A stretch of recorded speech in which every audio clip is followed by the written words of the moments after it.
Assalamualaikum warahmatullahi wabarakatuh. Bismillahirrahmanirrahim. Alhamdulillahirrahmanirrahim. Wassalatu wassalamu ala asyrafil anbiya wal mursalin Sayyidina wa maulana Muhammad wa ala alihi wa ashabi ajmain, amma ba'du. Selamat bertemu kembali dengan saya Muhammad Ajib di channel Kampung Ilmu. Channelnya orang-orang yang tetap istiqomah mencari ilmu. Pada kesempatan ini saya akan meneruskan pelajaran ilmu mantek yang ke-35 yang akan membahas as-suru wa alfaduhu. Sur atau pembatasan dan macam-macam kalimatnya. Pada pelajaran yang lalu kita sudah tahu apa itu qadhiyah. Qadhiyah sama dengan pernyataan, sama dengan proposisi.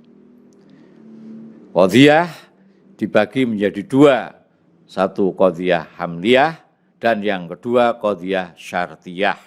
Rumus membuat qadhiyah hamliyah, A adalah B. Sedangkan rumus membuat qadhiyah syartiyah, jika A maka B. Kalau sudah lupa silahkan dipelajari pelajaran sebelumnya.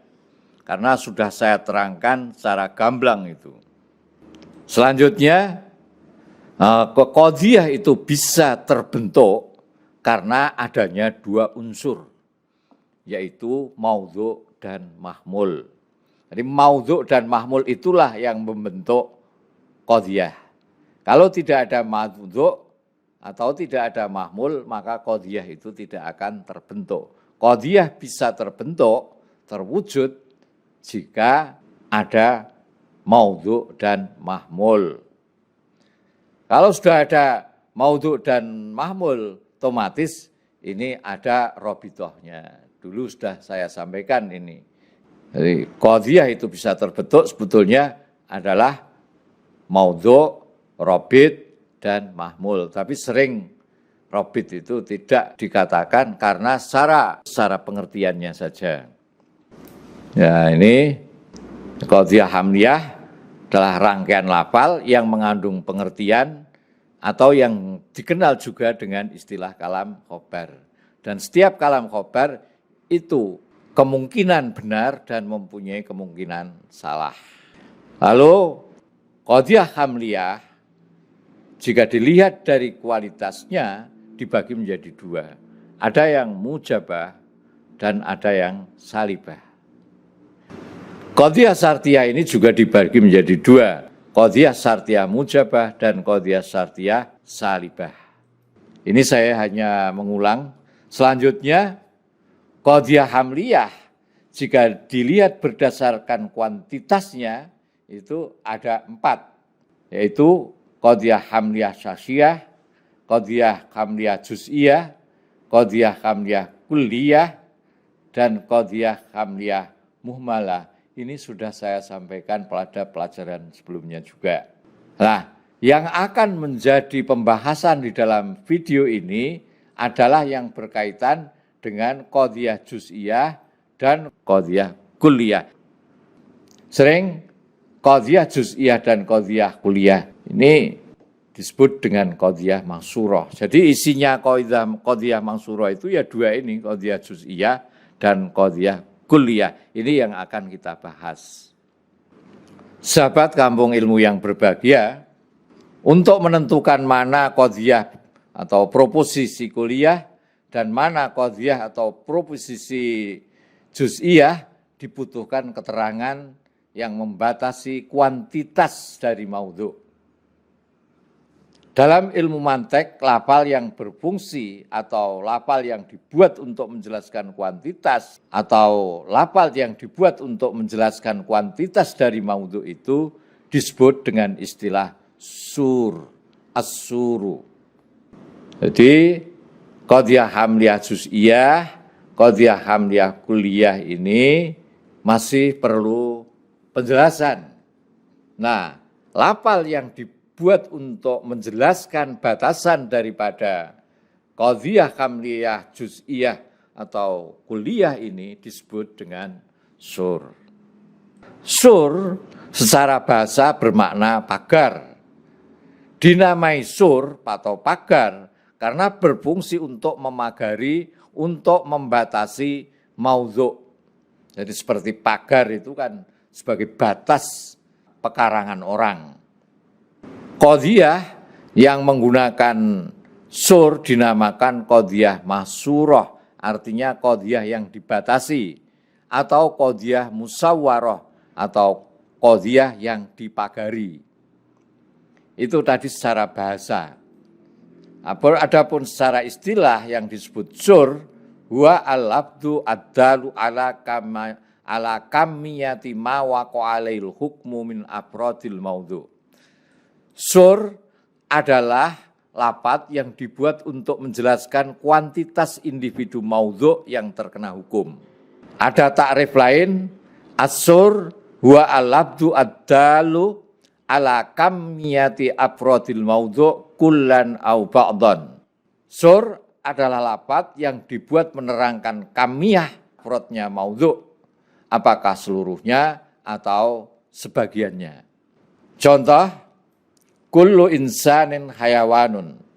Setiap manusia adalah hayawan. Setiap berarti semuanya, tidak ada yang tidak hayawan. Semuanya manusia itu adalah hayawan. Ingat, pengertian hayawan di sini tidak sama dengan binatang. Tapi hayawan di sini pengertiannya adalah maujud yang bisa bergerak dari satu tempat ke tempat yang lain, dan mempunyai kehendak. Contoh lainnya, la syai'a minal insan bihajarin. Tidak ada satupun, tidak ada sedikit pun dari manusia yang berupa batu. Jadi tidak ada manusia satu saja itu tidak ada yang berwujud batu. Ba'dul insan katibun. Sebagian manusia itu bisa menulis. Laisa ba'dul hayawan bi insanin. Tidak sebagian hewan itu manusia. Maksudnya sebagian dari hewan itu tidak berupa manusia. Kalau tidak berupa manusia apa? Ya binatang. Jadi hewan itu ada binatang dan ada manusia. Sebagian daripada hewan itu berarti manusia dan sebagian lagi berarti binatang. Contoh lain, seluruh atau semua politikus itu bajingan. Tidak semua atau tidak seluruh politikus itu bajingan. Sebagian politikus itu bajingan. Tidak sebagian politikus itu bajingan. Maksudnya sebagian politikus itu tidak bajingan. Di sini yang saya beri warna merah ini adalah ada dusur atau alat atau lafadz untuk membatasi maudhu'. Yang biru itu maudhu' dan yang coklat itu mahmul. Bahwa qadhiyah juz'iyah dan qadhiyah kulliyah ini dibagi menjadi dua, ada yang mujabah yang positif dan yang salibah yang negatif. Begitu juga qadhiyah hamliyah kulliyah juga dibagi menjadi dua, qadhiyah hamliyah mujabah dan qadhiyah hamliyah salibah. Karena ada yang salibah dan ada yang mujabah, maka kalau kita gambarkan seperti ini, maka kalimat atau lafadz yang dibuat menjelaskan batasan maudhu' itu ada yang berupa sur al-mujabah al-kulliyah untuk membatasi kalimat yang mujabah kulliyah, dan ada kalimat atau lafadz yang untuk membatasi salibah kulliyah, dan ada yang untuk membatasi kalimat yang mujabah juz'iyah, dan ada yang dibuat untuk membatasi salibah juz'iyah. Lafadz yang dibuat untuk membatasi mujabah kulliyah itu adalah kulun, jami'un, amatun, kafatun, lamul istighraq. Jadi kulun itu artinya masing-masing atau setiap, jami'un seluruhnya, amatun seluruhnya, kafatun juga seluruhnya, lamul istighraq itu alif lam yang mempunyai arti menyeluruh. Misalnya khuliqal insanu dha'ifa. Khuliqa diciptakan siapa al-insanu seluruh manusia. Nah, alnya itu namanya al-istighraq yang mempunyai arti seluruh.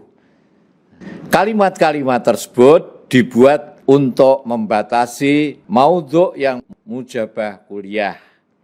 Yang kedua sur salibah kuliah itu lafalnya la syai'a la wahida. Artinya la syai'a itu tidak ada sedikit pun. La wahidah tidak ada satu pun. Ini sur, lapat sur atau adatus sur yang untuk salibah kuliah. Adatus sur untuk mujabah juz'iyah adalah ba'dun, artinya sebagian, wahidun, satu. Satu itu tidak ya satu saja.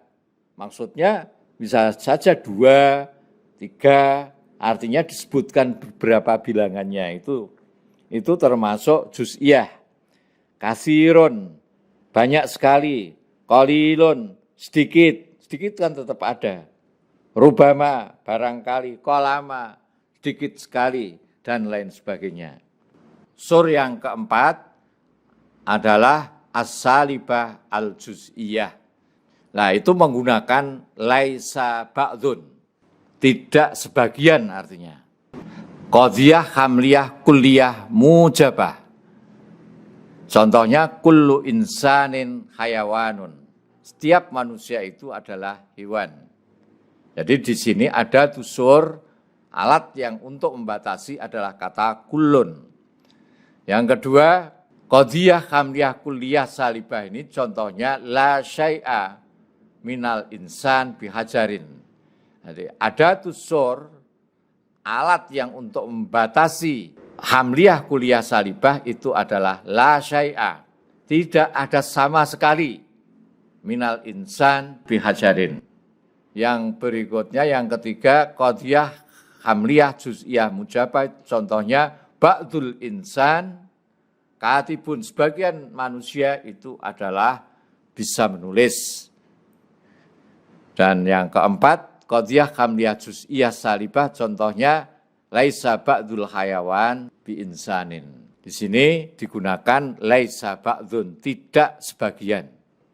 Jadi kesimpulannya qadhiyah itu ada yang musyawarah yang dibatasi dan ada yang ghairu musyawarah yang tidak dibatasi. Ada yang dibatasi dengan kalimat, ada yang tidak dibatasi dengan kalimat. Nah, qadhiyah kulliyah mujabah itu dibatasi dengan lafal kullun, jami'un, amatun, kafatun. Sedangkan qadhiyah hamliyah kulliyah salibah itu yang dibuat membatasi adalah la syai'a, la ahada, la farda. Artinya la syai'a tidak ada sedikit pun, la ahada tidak ada seorang pun, la farda tidak ada sama sekali. Kemudian yang juz'iyah, yang mujabah itu biasanya menggunakan ba'dun, farikun, mu'dhamun, kasirun, dan kata-kata yang searti dengan ini. Sedangkan qadhiyah hamliyah, juz'iyah, salibah itu menggunakan laisa ba'dun dan laisa kullu.